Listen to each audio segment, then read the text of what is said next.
Hey, ¿qué tal familia? Bienvenidos y bienvenidas a un nuevo episodio. Esta vez tengo el placer de compartir un café con Diego Soro, socio ejecutivo del Ethics. ¿Qué tal, Diego? ¿Cómo estás? Bienvenido y gracias por pasarte por aquí. Hola Nico, ¿qué tal? Encantado. Gracias por la invitación. Un placer. Oye, es un placer tenerte por aquí. Lo primero que me gustaría preguntarte es, siempre solemos hacerle la pregunta a manera de introducción, que nos cuente el invitado un poco acerca de quién es y a qué se dedica, ¿no? Entonces, en este sentido, ¿quién es Diego Soro y a qué te dedicas? Bueno, supongo que me presento en la parte más profesional, no tanto la personal, pero bueno, soy empresario desde hace muchos años. Monté mi primera empresa hace 18, donde me dediqué pues, a buscar financiación pública para proyectos tecnológicos. Me he dedicado mucho en el mundo de la inversión de empresas y tal. Y a partir de ahí pues fui emprendiendo en otros distintas cosas, invirtiendo como business angel en proyectos y tal. Y el mundo de los videojuegos es un mundo que me gustaba como jugador.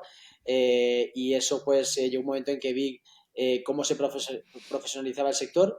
Y entonces lo que básicamente pues vi una oportunidad para crear un club de deportes electrónicos y, empecé un club en el 2017 que era CRIM, que bueno, lo largo de los años pues se integró dentro de Heretics. Hace ya 3 años se integró dentro de Heretics y yo me convertí en accionista y directivo de la empresa.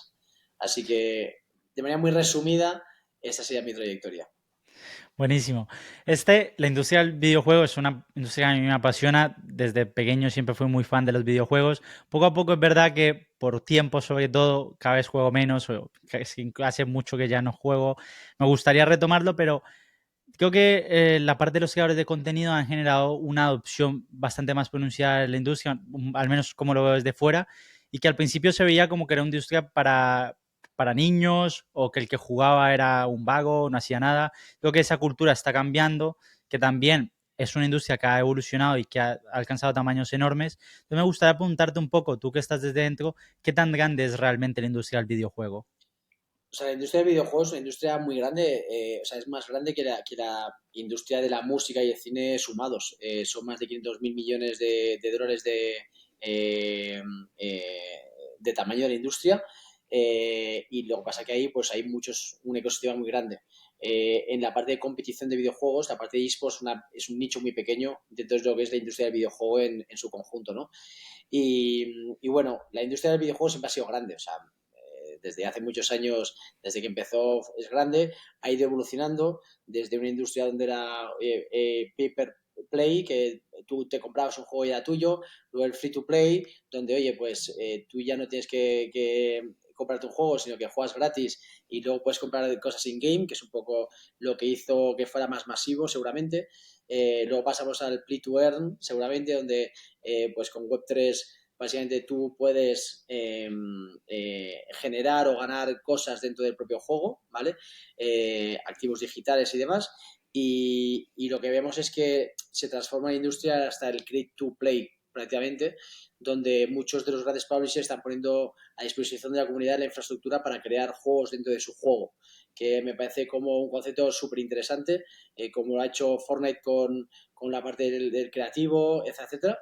Y ahí surgen un montón de nuevas oportunidades dentro del sector y tal, donde encima los creadores de contenido, como tú decías, pues tiene un papel también muy importante, ¿no? De crear contenido, crear juegos, o sea, es ser parte cada vez más activa dentro del propio videojuego, ¿no? Entonces, un poco es la evolución que ha ido teniendo la industria en estos años.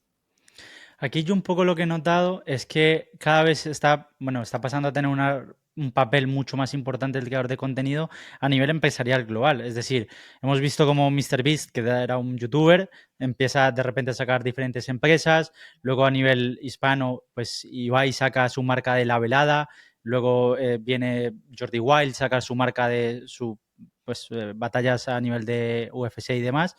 Entonces, en este sentido, ¿crees que esta parte de comunidad está afectando también el nivel de cómo se desenvuelve el negocio, afectando de manera positiva o negativa? ¿O qué papel juega la comunidad, la audiencia en todo esto de la industria del videojuego? O sea, es muy importante, pero no en la industria del videojuego, en el mercado en general, no en la sociedad. Al final, pero esto no es algo nuevo, sino que lo que han cambiado son las costumbres.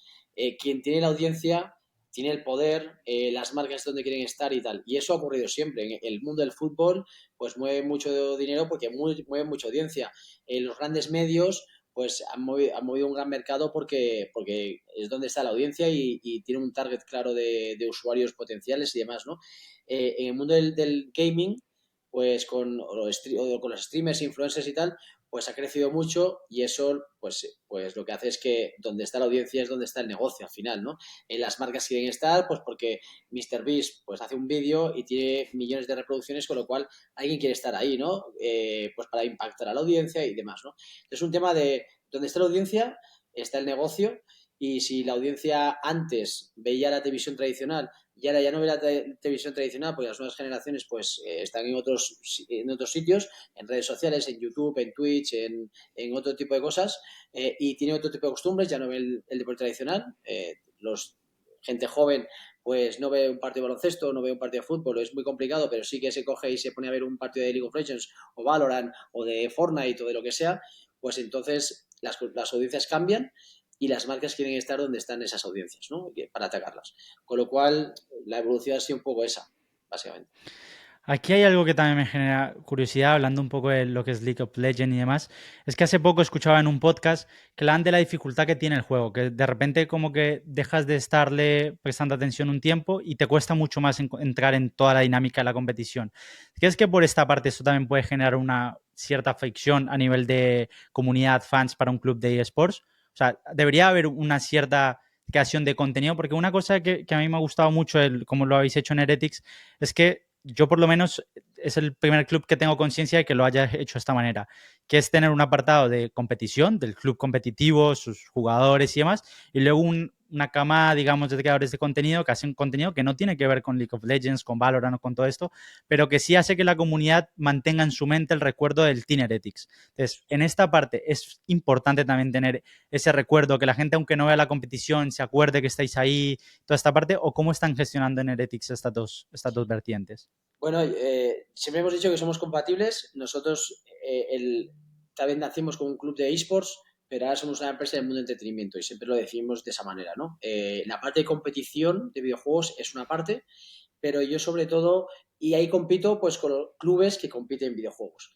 Pero hay una otra parte donde yo días que no compito y yo tengo que competir por el tiempo ocioso de mi fan, ¿vale? Y ahí compito con Netflix, HBO, mis competidores son esos, porque mi fan pues tiene 2 horas, está por la tarde que no sabe qué hacer, y oye, pues se pone el Netflix o tal, o si yo le doy un contenido de alguna manera, pues o Club 113, o un contenido que hacemos que no tiene nada que ver con los videojuegos y tal, de entretenimiento, pues puede enganchar al fan de esa manera, ¿no? Y enganchar al fan es poder atacarle con marcas, o sea, poder crecer como empresa, ¿no?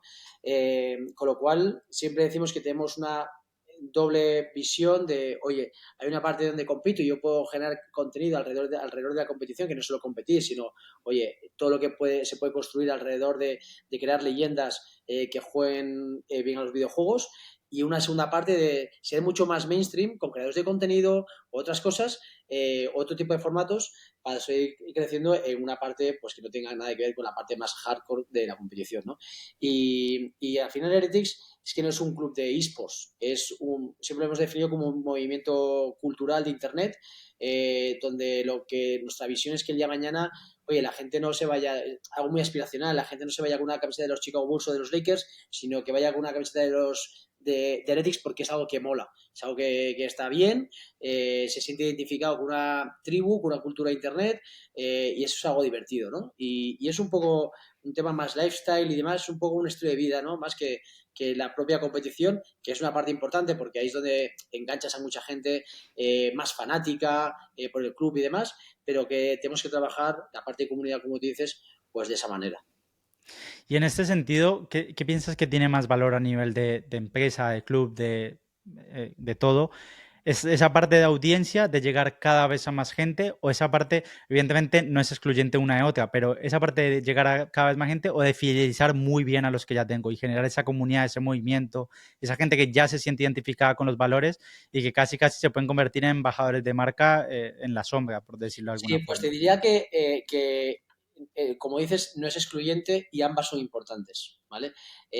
Porque muchas veces tienes que llegar a mucha gente y en el funnel, pues al final hay una parte que la consigues hacer que sea hard fan o tal, y en los últimos tiempos, lo que hemos estado trabajando sobre todo es en eso, en esa audiencia que tenemos, cuántos de esos realmente podemos conseguir que sean fans hard de verdad del club, ¿no?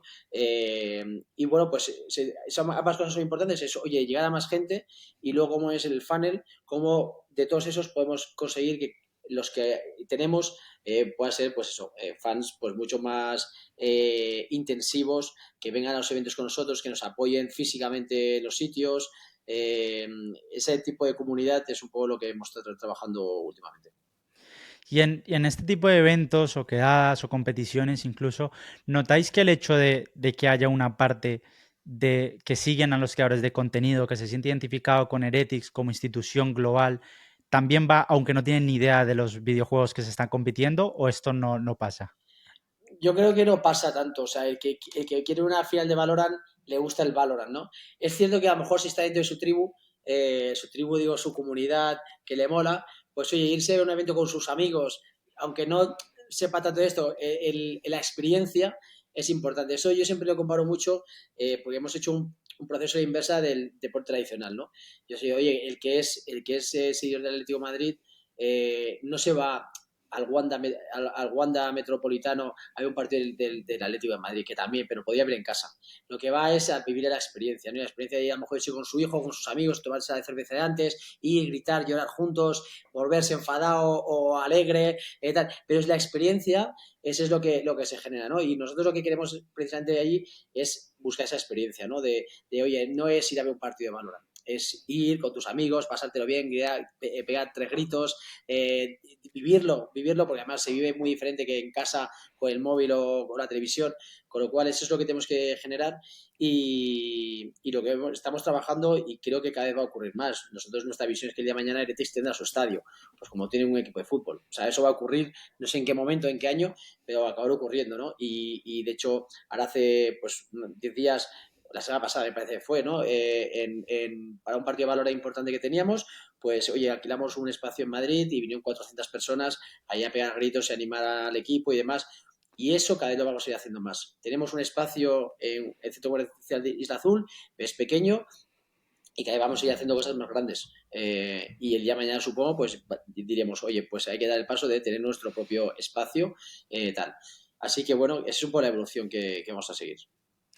Justo has tocado el tema del estadio, es algo que también te lo escuché en algún momento, que era el hecho de realmente la industria de los eSports es bastante nueva en comparación a lo que es la industria del fútbol, del básquet o cualquier deporte tradicional. Y en algunos puntos como que se le intenta comparar con cosas que no son comparables en ese sentido. ¿Cómo se está viviendo esa evolución del ecosistema? Porque realmente tener un estadio es algo de, oye, ya este club empieza a facturar unos ciertos números, tienen una cierta cantidad de seguidores, la gente está dispuesta a lo mejor que si juegan contra un equipo de otro país, pues que sus jugadores se pongan en un escenario, compitan desde allí y que la gente les está animando. ¿Cómo se está llevando esta evolución? ¿Qué pequeños pasos se están dando? ¿Cuál es esa secuencia que se está llegando hasta llegar ahí? Pues es lo que te decía, que hasta hace muy poco era todo online y solo íbamos a eventos presenciales en finales y cosas así. Eso ha ido cambiando. Nosotros, de hecho, por ejemplo, el año pasado en Superliga, la Superliga League of Legends en España, ya nuestros jugadores iban al Centro Comercial Isla Azul a competir, donde la gente iba a verlos físicamente. Y es como un poco testeo, ¿no? Este año ya estamos haciendo testeos un poco más grandes, con eventos un poco más especiales, no cada día, pero oye, una clasificación, un partido importante, pues oye, alquilar un teatro, un cine para 400, 500 personas y que vengan ahí, ¿no? Entonces, esa es la evolución que vamos viendo, a la gente le encanta, y le encanta no para ver el partido, lo que un poco decía, o sea, la gente lo que le gusta es vivir la experiencia de ir con sus amigos, de, oye, de quedar patrón una Coca-Cola antes, ir ahí, pasárselo bien, etcétera, etcétera, y eso es un poco lo bonito, ¿no? Alguien me lo comparaba hace no mucho con el comprar la lotería, ¿no? Decía, oye, la gente, comprar la lotería puede hacer por internet.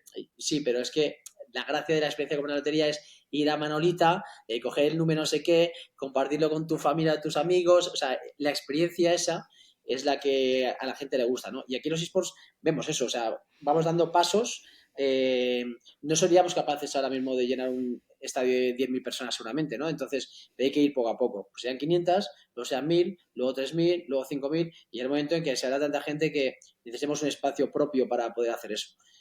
¿Cuándo va a ocurrir? Pues no lo sé, pero me acuerdo hace no tanto, en septiembre del año pasado, o fue septiembre de octubre, nos fuimos a un evento de CACORP, Carmine Corp, que es un club francés con mucha audiencia, y habían 29.000 personas en París en el estadio, con un showmatch que hicimos y demás y tal, una auténtica locura. O sea que creo que está más cerca de lo que parece.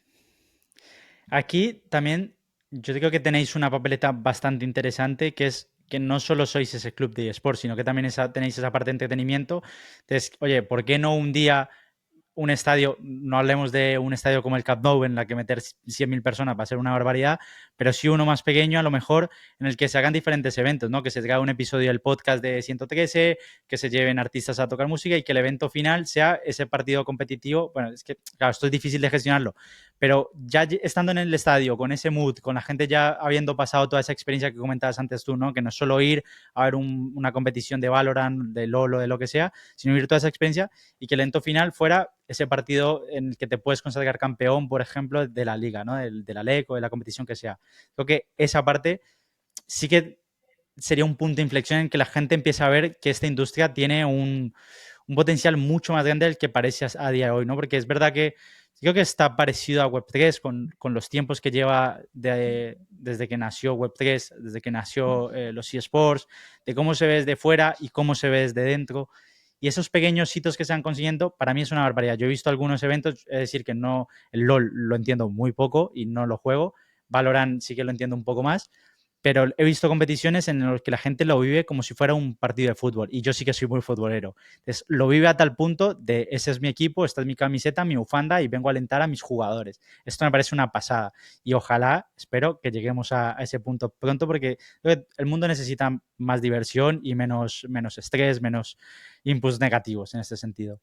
Otra Eso, cosa que me... Dime. eso ocurre, no, o sea, eso ocurre, es literal así como lo cuentas. La gente, cuando tú vas a un evento presencial y ves cómo la gente grita, lo vive y demás, o sea, es el fútbol. O sea, es literal como ocurre en el fútbol y es muy bonito verlo, ¿no? Y verlo cuando es tu club y la gente anima a tu club y tal, es una pasada, ¿no?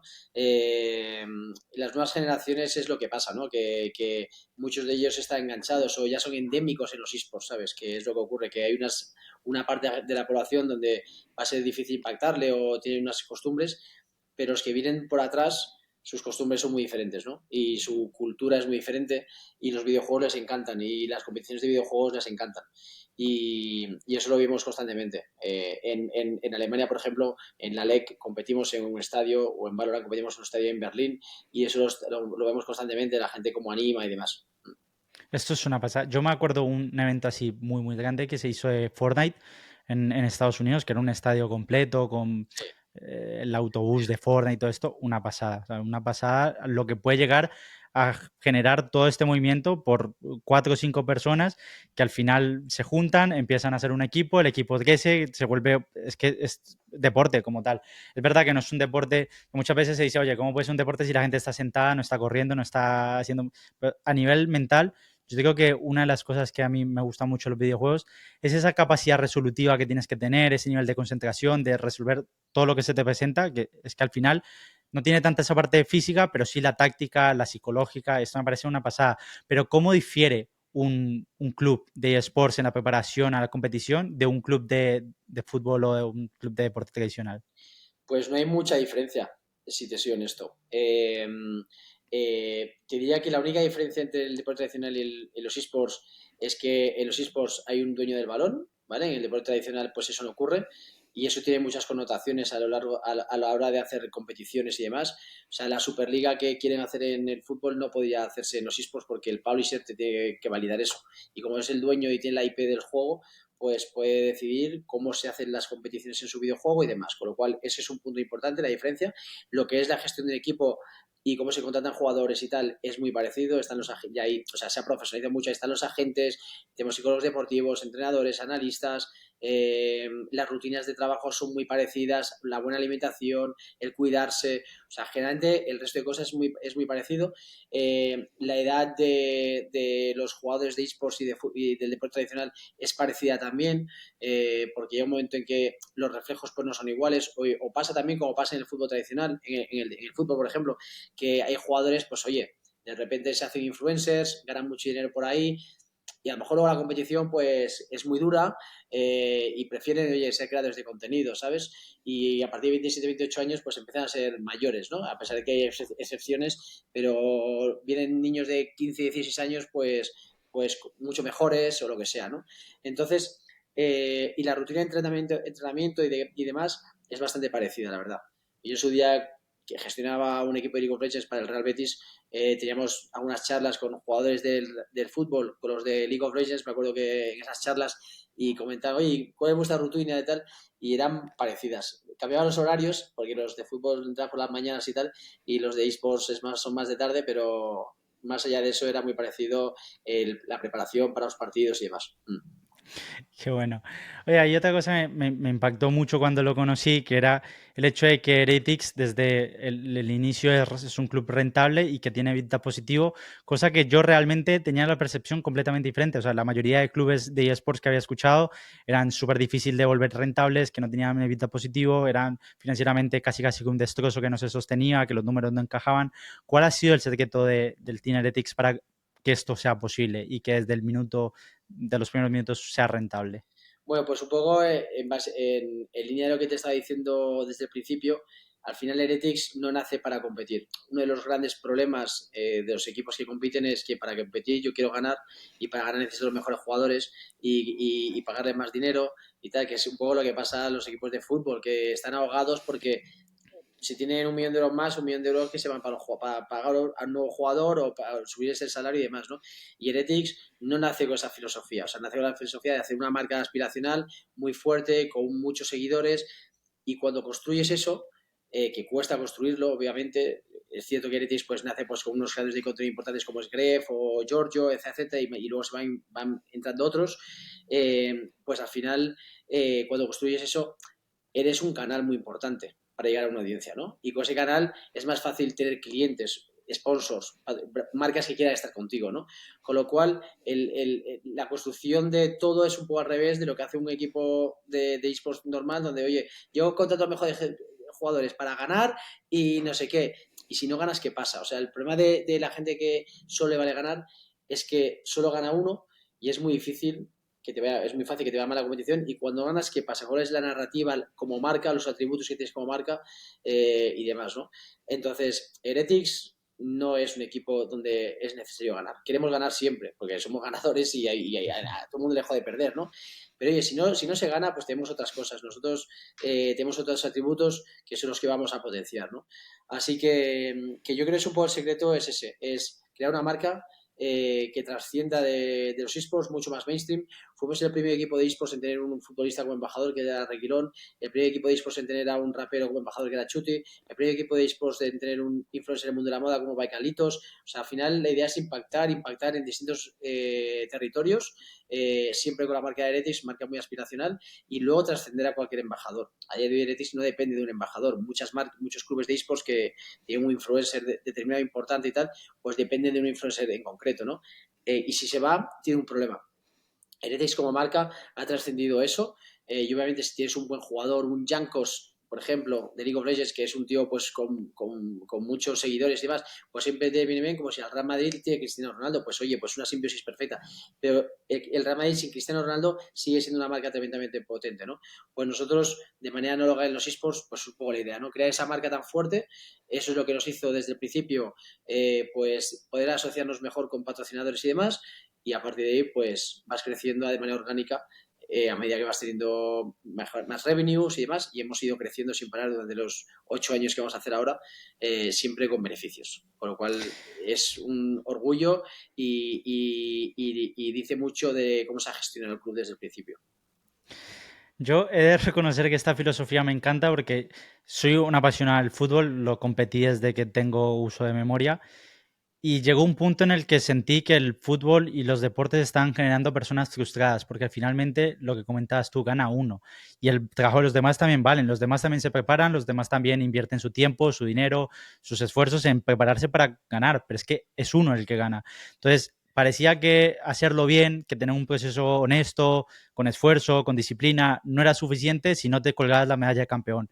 Y esta parte me parece que lo que estáis haciendo primero que me gusta mucho, porque es, oye, queremos ganar, somos competitivos, queremos ser los primeros, pero entendemos que el proceso también vale y que hay otras cosas más allá de ser el uno.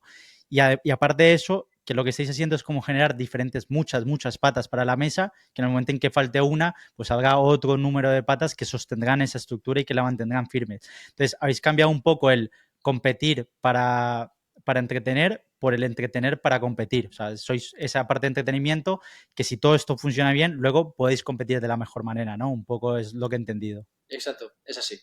O sea, básicamente nuestro objetivo es entretener e entretener con videojuegos o de otras maneras, con competiciones de videojuegos. Y en las competiciones de videojuegos vamos a intentar ganar, pero si no ganamos, nuestro fan no se puede frustrar, vamos a hacer lo mejor posible. Y yo creo que es un mensaje que va calando, ¿sabes? Es decir, no creo que el fan de Heretics espere que ganemos siempre.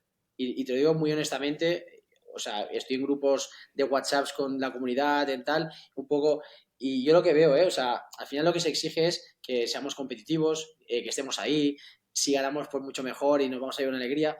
Es un equipo ganador, Heretics ha ganado un montón de competiciones y demás, porque al final, de manera casi natural, pues si eres una empresa que va muy bien, que tienes muchos más recursos que otros y tal, pues lo normal es ganar, pero si haces un buen papel, aunque no ganes, la gente va a estar contenta igual, ¿no? Y eso es un poco la idea que tenemos, la filosofía que tenemos. Buenísimo. Me encanta y soy fan de esa filosofía, así que enhorabuena por eso. Gracias. Hay otra cosa también que me gustaría apuntarte, es acerca un poco de cómo se distribuye la cadena de valor actualmente en todo este ecosistema de los eSports. ¿Cuáles son esos diferentes miembros de esa cadena? ¿Cómo se distribuye?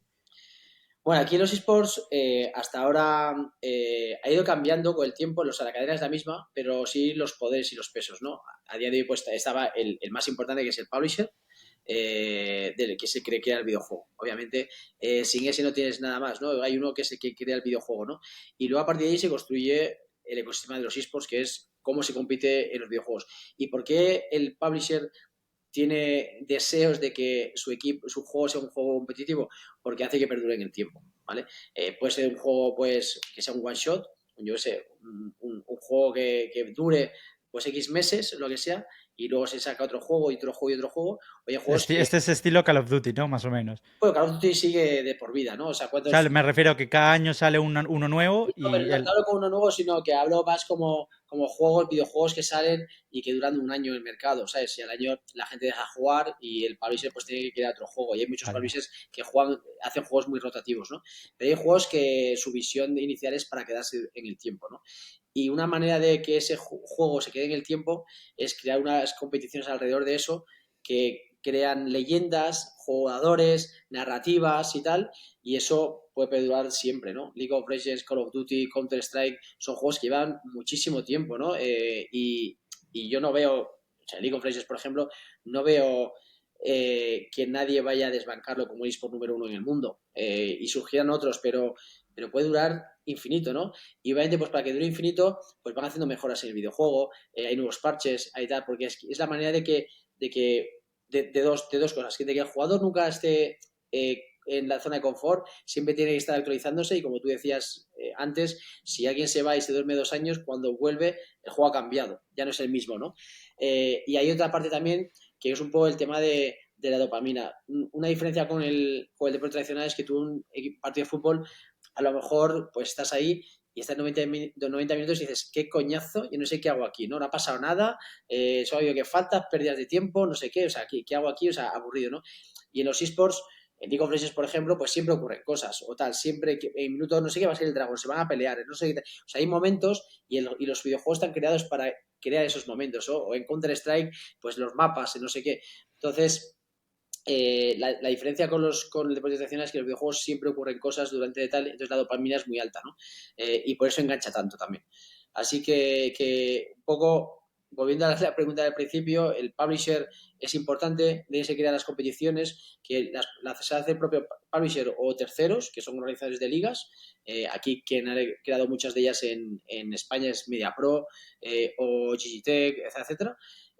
Luego están los clubes, eh, jugadores y luego pues marcas, fans, etcétera, ¿no? La audiencia, ¿no? Entonces es un poco como funciona la cadena de valor y ahí se pondera, ¿no? O sea, los publishers son muy importantes, las organizaciones de ligas pues acaban siendo a lo mejor muchas veces commodities, luego están los clubes que hasta ahora no eran tan importantes, pero hombre, ahora ya empiezan a haber clubes realmente relevantes, con lo cual si tú quieres un publisher nuevo o haces un nuevo juego, tú lo que quieres es que ahí jueguen las propiedades o los clubes que atraen a mucha gente, ¿no? Tú quieres que esté Heretics o esté Carmine Corp o esté Fnatic o G2, o sea, quieres que estén este tipo de clubes que son los que te traccionan a la gente y demás, ¿no? Y hacen que tu juego sea relevante. Entonces, los pesos han ido, a medida que hay partes que van creciendo, pues van ponderándose, ¿no? Pero bueno, siempre, como digo, el publisher pues es el que más manda en la cadena de valor y a partir de ahí pues se va distribuyendo en este tipo de agentes. Y ligado con esto que comentas, ¿cuál es tu postura actual y si se puede saber la Heretics también de cara a Web3? Pues ahí lo que te diría es que para nosotros Web3 tiene mucho sentido y es necesario en el mundo del gaming, ¿no? Porque en el mundo tradicional yo no entiendo que me voy a una tienda, me compro unas zapatillas y las zapatillas no son mías, ¿vale? Entonces, y en el mundo del gaming eso es así, o sea, yo me compro una skin y la skin no es mía, y me he gastado 30 o 40 euros en una skin de un juego y eso no es mío, ¿no? Entonces, eso nos debería estallar la cabeza, pero todavía no nos estalla, ¿no? Web3 viene a solucionar esas cosas. Sobre todo para mí y para Heretics, ¿eh? O sea, hay dos cosas que resuelve Web3. Una es que el jugador es dueño de los activos que compra o adquiere. Y creo que eso es bueno para todo el mundo y cualquiera que sea jugador lo entiende y cree que eso es importante. Y hay otro que es que hay una economía descentralizada, ¿no? Yo ahora, por ejemplo, tengo juegos, que tengo, gemas o lo que sea, cosas que no uso ni voy a usar nunca. Porque si eso fueran tokens, yo podía sacarlos del juego y hacer otras cosas. O llevarme a otro juego porque ya no juego a este y voy a jugar a otro, o irme a no sé qué. Y esos juegos Web3 te dan esas posibilidades, ¿no? Entonces, algo que es bueno para el jugador tiene que ser es bueno para todos, ¿vale? Entonces, yo soy pro Web3, Heretics es pro Web3, pero va a ser difícil por distintas cosas. Uno, los publishers Web2, creo que si tú eres uno de los grandes publishers, no tienes por qué descentralizar esa parte, es decir, mejor el poder tenerlo tú, ¿no? Y tiene todo el sentido del mundo, o sea, si tú tienes monopolio o tal en un mercado, ¿para qué vas a permitir eso? Con lo cual, la innovación tiene que venir de los nuevos, ¿vale? De los incumbentes. Y nosotros, por ejemplo, pues estamos trabajando, pues con este año vamos a trabajar con 2 publishers Web3, porque la innovación vendrá de ahí, de los nuevos, los que no están ahí en el mercado de manera consolidada, ¿no? Y luego hay otro tema también que ha habido un fallo, se vende los juegos como es un juego Web3. Y eso creemos que ha sido un error desde el principio, ¿no? O sea, la gente juega para pasárselo bien. Y el juego tiene que ser un buen juego de facto, ¿no? Que si si es Web3 o está programado con Unreal o no sé cuántos, eso el jugador le tiene que dar igual. O sea, él no debería entender eso, ¿vale? O sea, debería ser transparente para el jugador y tal. Y encima le estás dando una serie de propiedades que antes no tenía, que está fenomenal. Pero no se puede vender como que lo importante en un juego es que sea Web3. Lo importante en un juego es que es divertido, está muy bien hecho, la gente eso pasa bien, etcétera, y luego tienes otro tipo de atributos, ¿no? Con lo cual, lo dicho, creemos que Web3 es 100% el camino, ojalá hagamos una transición hacia eso, pero creo que en la comunidad Web3 esas cosas no se han trabajado bien hasta ahora y no es suficiente ser Web3, sino que primero es hacer un buen juego y luego darle esos atributos que son buenos para el jugador. Yo estoy completamente de acuerdo contigo porque he hecho esto. Creo que es algo muy evidente, o sea, lo es muy rápido. El hecho de, oye, es verdad, yo en Fortnite me puedo gastar 1.000 euros, irme a jugar a cualquier otro y esas skins se quedan ahí, todo lo que gaste ahí, el tiempo, los recursos, el dinero, ahí se queda. Entonces, esto digo que lo vemos muy rápido. El problema fue que toda esta parte de la narrativa de GameFi o de juegos Web3 empezó en una curva de FOMO del mercado Web3 en la que parecía que si le ponías el Web3 al final como apellido, el juego era pues mucho mejor que el tradicional. Y realmente no había ningún juego, o sea, todos eran click to earn o un poco de a ver cómo sacamos dinero aquí, ¿no? Porque realmente no eran entretenidos, no tenían una economía sustentable, ni siquiera les había dado tiempo para desarrollar lo que estaban planteando. Entonces yo también pienso que esta primera cama definitivamente la gran mayoría fracasó y estaba lejos de generar esto que estamos hablando. Y luego han empezado a construir durante estos últimos 2 o 3 años, hay proyectos que han estado trabajando en principalmente que el juego sea divertido. Pero yo creo que uno de los grandes problemas que tenemos en Web3 es que ponemos demasiado ruido en la mente de nuestro usuario, de nuestro cliente o de nuestro consumidor. y es explicarle qué es una blockchain, si no es una blockchain, pues qué es un hashgraph, cuál es el protocolo de consenso, cómo se minan los bloques. Todo esto realmente es que no les importa, es que no les suma, no les aporta nada. Quiere saber si es dueño de sus activos, sí o no, y ya está. Y qué tiene que hacer para reclamarlo.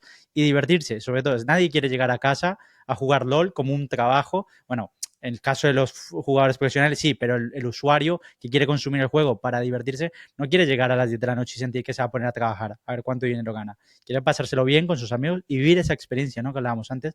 Digo que aquí es donde nos falta mucho dar ese cambio, ese paso de que sea útil y divertido. Y ya veremos la economía cómo se sustenta, ¿no? En ese sentido. Es así. Luego en nuestra comunidad, como ha habido tanto scam, timos y mierdas en el mundo Web3 con NFTs, con tal, pues creo que tampoco la recoge bien el mundo Web3, con lo cual, pues habrá que, hasta que no se haga bien las cosas y trabaje bien, pues ese rechazo seguirá ocurriendo, ¿no? En la parte de la comunidad, ¿no? Y lo que tú decías ha pasado, no sé, en mundo gaming. Yo estaba analizando un montón de proyectos Web3 y tal, y cuentan cosas que no necesitas contar. O sea, ¿sabes? Yo si lo desarrollas con un lenguaje de programación u otro o no sé qué, me da igual. O sea, yo, si tú eres un inversor o algo así, tú dime cuál es la propuesta de valor, dime quién es tu cliente, cómo vas a vender más y demás. Si lo haces con blockchain o con lo que sea, la tecnología que sea, con IA, con machine learning y tal, pues perfecto, eso va por detrás. Pero tú dime cómo vas a generar negocio, cómo vas a vender, cómo vas a ser rentable. Y la burbuja, pues como siempre, pues ha creado cosas que están regular y bueno, pues se acabará poniendo sentido pues con la explosión de la burbuja y tal, pues se acabarán saliendo pues proyectos que tengan sentido, mucho más ordenados y demás, y eso va a ocurrir seguro. Es que, en mi opinión, hemos escuchado mucho eso de la gente no compra el taladro, compra el hueco en la pared o el cuadro colgado, pero aún así es que no lo asimilamos. Seguimos explicándole cómo funciona el taladro, cuáles son las revoluciones, cómo gira el motor, y esto es que no suma nada. Lo único que hace es confundir a la gente e incluso alejarlo. Oye, a mí este mundo me parece súper complicado. Entonces creo que tenemos que dar también un cambio en la manera en la que lo comunicamos y explicar muy bien cuál es, o sea, qué ofrecemos, a quién se lo ofrecemos y qué problema le resolvemos o qué beneficio le estamos entregando, ¿no? Entonces, en este sentido, ¿cuáles crees que son los principales retos y beneficios que puede tener la adopción de Web3 para el mundo GameFi, aparte de ser dueño de tus activos? Bueno, pues yo lo que te he dicho, que esas dos cosas, creo que para el jugador, uno es ser dueño de los activos, que a día de hoy no lo eres y que creo que es algo fundamental, y dos, descentralizar la economía de un juego, que también creo que es algo interesante, para que alguien no pierda los ahorros que ha podido tener un juego y pueda sacarlos y irse a otro sitio. O sea, fundamentalmente esos dos creemos que tienen mucho sentido. Para el resto de la cadena, ¿cómo lo ves? Para el dueño del videojuego, para los patrocinadores, para el resto de esa cadena de valor, ¿cómo lo ves? Sea, al final Web3, blockchain puede ayudar en muchas cosas, ¿no? Yo me he enfocado al mundo del gaming como tal, pero nosotros incluso planteamos en su día hacer una DAO, ¿no? Con Heretics, porque tiene sentido de que los propios fans puedan tener recompensas si van bien las cosas. Siempre decíamos, oye, si a Heretics le va bien, en gran parte es gracias a la comunidad que tiene, ¿no? ¿Por qué no compartir una parte de esos revenues, de esos beneficios y tal, con la propia comunidad que son parte de esto, ¿no? Y al final luego llevarlo a la práctica, eso que es muy bonito, llevar a la práctica es muy complicado. La DAO es muy complicada, la regulación es muy complicada. Yo creo que hay cosas por ahí que en el futuro se puedan hacer y serán más sencillas, ¿no? Pero a día de hoy es complicado llevar a cabo según qué cosas, ¿no? Pero igual que ese ejemplo, creo que hay muchos otros, ¿no? De cómo al final blockchain te permite descentralizar cosas, ¿no? Y, y tiene mucho sentido, seguramente en muchos casos de uso dentro del mundo del gaming. En este sentido, ¿tú crees que en algún punto un club pueda ser por y para la comunidad? Es decir, que utilicen los tokens como medio de financiación y ya no una DAO, pero que sí que se pueda llegar, que tenga una cabeza, que tenga una parte centralizada de ese proyecto, puede ser el Teneretics con pues, sus directivos, su equipo de trabajo y demás, pero que la financiación no venga tanto por eh, eh, esas promociones que se hagan o esos colaboradores, sino por la propia comunidad, por un lanzamiento de un token, una STO o la oferta inicial por medio de NFTs. ¿Esto que pueda llegar a tener sentido a corto o mediano plazo? Sí, sí, sí, yo creo que sí que puede ocurrir. O sea, al final, fíjate los distintos modelos que hay donde hay una empresa. llamaré club o empresa o empresa pública, ¿sabes? Un equipo de fútbol, ¿no? Que puede ser público, por ejemplo, donde cualquiera puede comprar una acción, ¿sabes? Y yo soy accionista, además de ser parte de ser fan, soy accionista, ¿no? Entonces, eso llevarlo a una manera un poco más activa, donde el propio accionista puede tomar según qué decisiones y demás, pues a blockchain puede ayudar en eso, pero creo que sin blockchain también se puede hacer. O sea, hay que ver exactamente qué aporta blockchain ahí, porque ya, como te digo, hay empresas que ya son públicas o clubes que son públicos, que tú puedes ser accionista del propio club y hacer una serie de decisiones, o sea, tomar decisiones en base a eso, ¿no? Al final, yo en su día estuve hablando con muchos temas de DAOs y tal, está bien descentralizar cosas, pero al final siempre hay que centralizar según qué cosas, ¿no? Y decisiones. O sea, la gente que está ahí o los directivos que están ahí porque saben, están en el día a día y no toman las decisiones a ligeras, sino porque tienen más experiencia solamente que cualquiera que lo mide desde fuera o cortado en una cafetería, ¿no? Entonces, hacerlo todo descentralizado, donde todos opinemos y tal, eso en el mundo irreal está fenomenal, pero en la práctica es muy complicado desde mi punto de vista.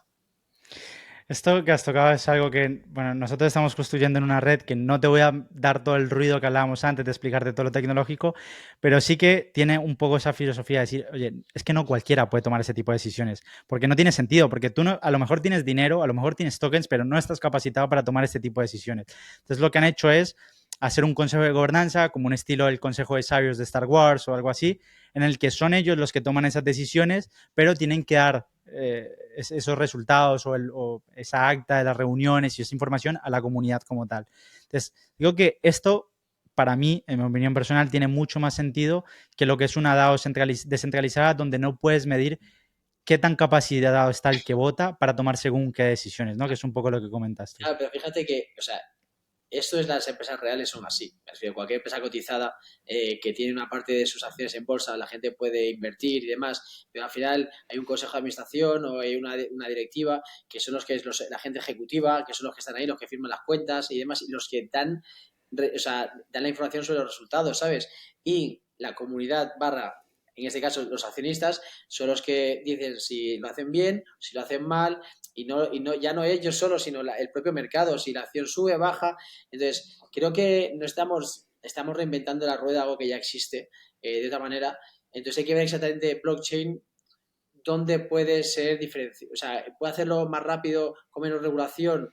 Pues no lo sé si el día de mañana se hacen así, al final pues lo regularán igual que si tú sales al mercado público, ¿no? No creo que tal. O sea, hay que ver exactamente blockchain que puede aportar que no se puede hacer a día de hoy con una empresa, desde mi punto de vista.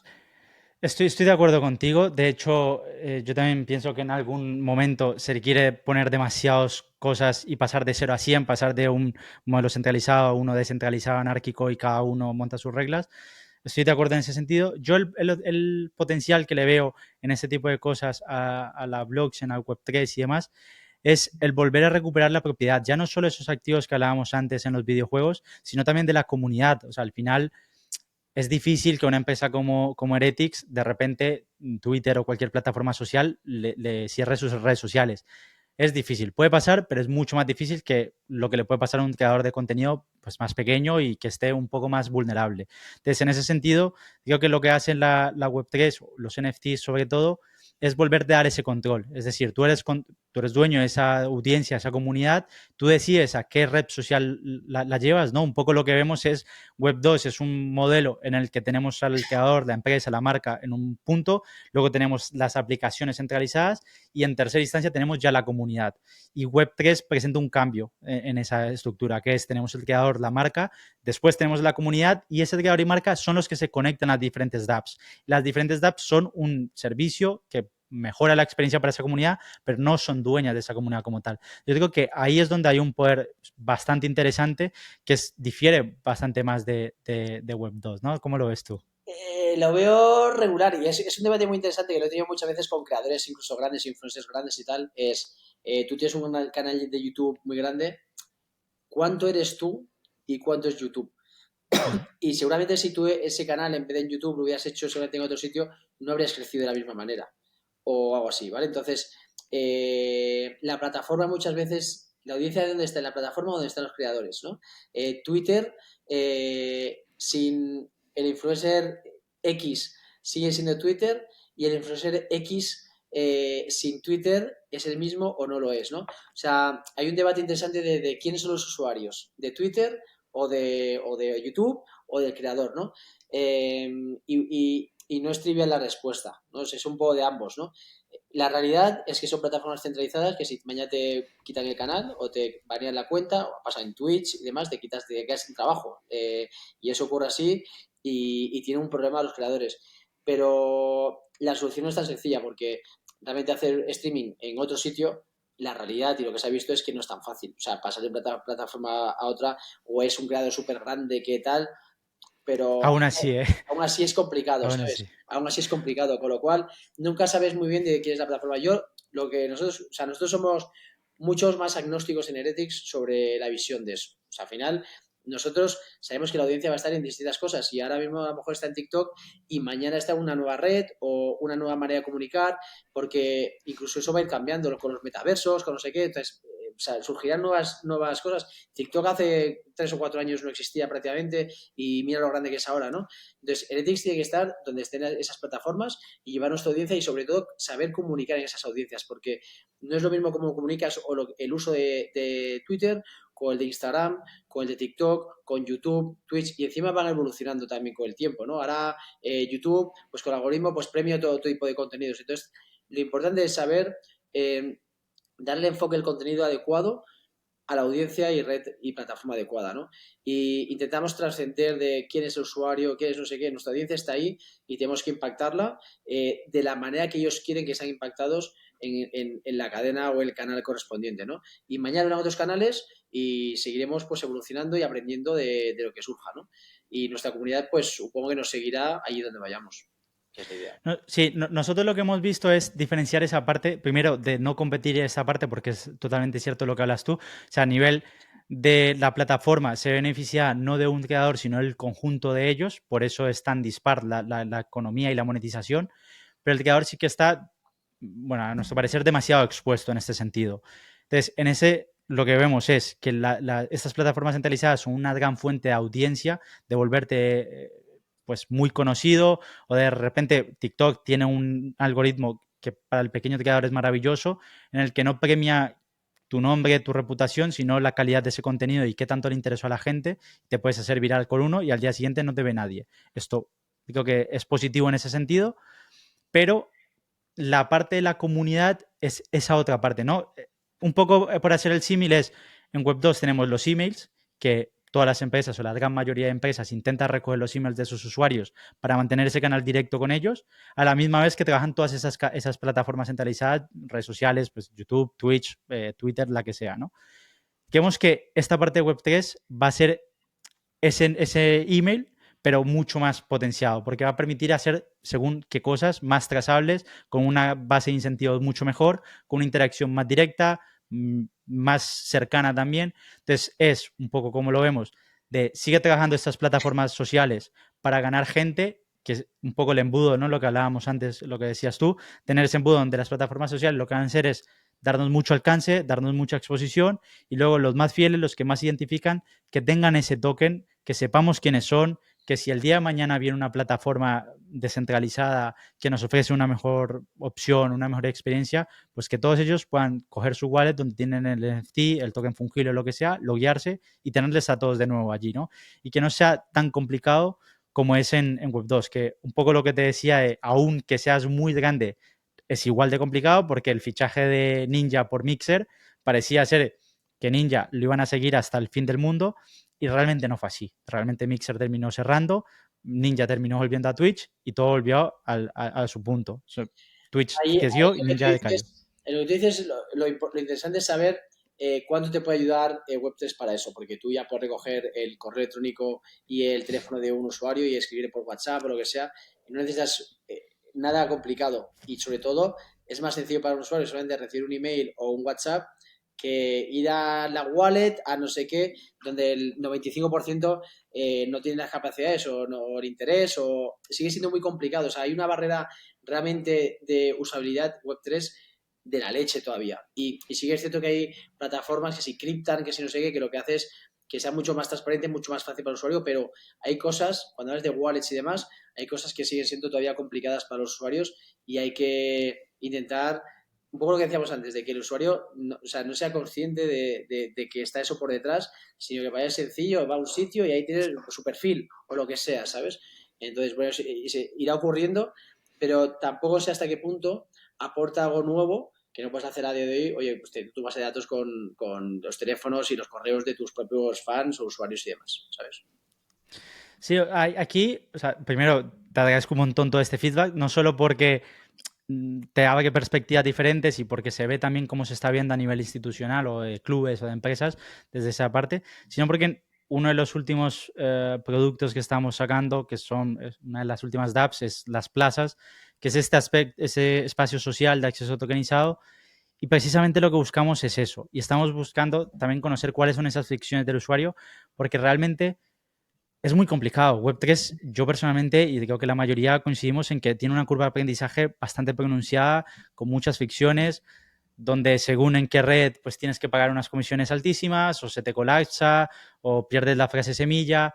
Entonces, toda esta parte son cosas que estamos viendo desde dentro y que para algunas tenemos solución, para otras seguimos trabajando y buscándole la solución, pero todo esto enriquece mucho más la propuesta, ¿no? En nuestro caso, pues nos hace ver diferentes puntos de vista y dónde podemos pulir las cosas.